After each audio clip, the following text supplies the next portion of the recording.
Pinagsisira ang mga nakumpiskang mamahaling inidoro na hindi dumaan sa pagsusuri ng DTI. Kabilang din sa mga winasak ang mga helmet. Nasa frontline ng balitang yan, si Laila Pangilinan. Sabay-sabay na pinasagasaan sa pison. Hinataw ng maso. At inihampas sa simento ang mga helmet na ito sa tanggapan ng DTI Fair Trade Enforcement Bureau sa Makati City kanina.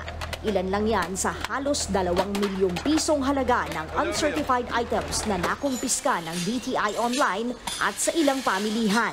Dahil walang Philippine Standard o PS Mark at Import Commodity Clearance o ICC sticker. Meron tayong rule na certain consumer products kailangan po dumaan sa atin para ma-check ang safety and quality niya. At pag dumaan sa DTI process yan, mag-i-issue tayo ng PS Mark and ICC sticker. Mula sa kahon-kahong helmet, mga vape product, paputok, pati mga monoblock chair, dinispatcha ng DTI. Pati ang mga mamahaling inidoro gaya nito, winasak. Kabilang sa mga uncertified items na sisirain ngayong araw ay ang mga mamahaling toilet bowl sa aking harapan. Ito nga bukod sa push button, yung mga flush, Japanese ceramic ang material at ginagamitan rin ng Japanese technology. Yung takip nito, ayon sa kanilang website, mag-isang umaangat at bumababa. Ang halaga nito, 186,389 pesos bawat isa. Kahit nakakapanghinayang ang presyo, wala raw dapat katumbas na halaga ang kaligtasan ng mga consumer. Wala tayong discount or kahit anong cutting corners pagdating sa health and safety ng ating consumers.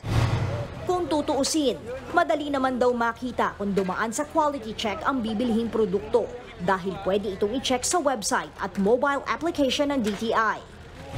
Sa website ng DTI, nakapaskil doon lahat ng mga produkto corresponding to the PS Mark. Merong license number yan, we can check that. Para doon sa mga ICC sticker, meron tayong ICC verification app na pwedeng i-download sa cellphone, isa-scan lang yung hologram ng ICC sticker, tapos malalaman natin kung peke or lehitimo ito.